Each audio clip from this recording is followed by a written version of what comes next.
I know Hillman is favored, and I really got them pegged to win myself, and it's really hard not to. They put up 104 points last week. Much more you can say about that. They got guys from top to bottom that can put up double-digit points in the blink of an eye. That said, we see it most years that the big dog team that's been coming on doesn't make it. So it'll be interesting to see. You got Andre Johnson, who's always known to tweak something, tweak a hammy. He can, that's all speculation. But if he keeps playing the way he is, he should really have no problems with Thumper. With that said, Thumper needs some big days for some of his big guys. Drew Brees he's been solid, but he needs to have one of those lighten him up games where he's 20 plus games, and he needs Gonzalez to start showing up a little bit. He's been early on in the season. He was really pulling through some games and doing that. So he needs Tony Gonzalez to show up again for him as well. But do I think it can happen? Absolutely, it can happen, and it'll be interesting to watch that game unfold and see if Hillman can stand up to with what he's built, or if he will crumble and fall like a lot of the teams that get stacked from the past. So there you have it. I like St. Paul. Scott City has a lot of big names that strike fear into a lot of people. When you look at the piece of paper and say, "Oh my gosh, Scott's loaded. He should be putting up the points and just winning games."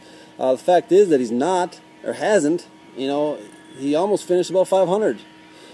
So something to be said there. He does have depth, so he can plug people in and out. That's the trick down the stretch, is plugging in the right guys. That said, as St. Paul needs his big three, Cowboys are falling behind early, so he gets Romo to be throwing a lot, putting up big points. And he's got Doug Martin, the muscle hamster. He can get things done. He's scoring touchdowns, so that's good. Not putting up a lot of yards, but he's scoring touchdowns. He's got Julio Jones that can go for a long touchdown at any given point during the game. So St. Paul needs their big three, but I feel that if Scott City keeps going the way he's going, he's going to find his way on the losing end of this one. You don't want to count Big D out, but I just don't think he's got his team's got what it takes to get through. I'm not saying he can't, but D40 is going to be the favorite here. He's got RG3 that seems to go for 20 plus, weekly. Alfred Morris is solid.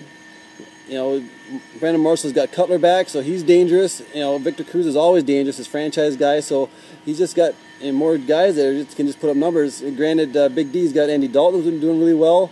But if he has a down game, he's in trouble. He's got Wallace.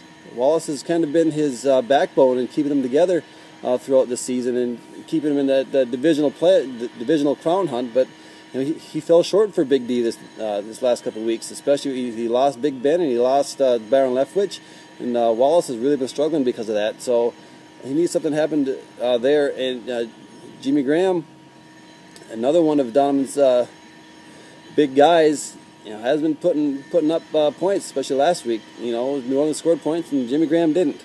So if that doesn't happen for Donovan, he's going to be bounced early. Not saying he can't. You can't count him out. But I'm thinking he is who we think he is, and we'll make it past the first round against D40.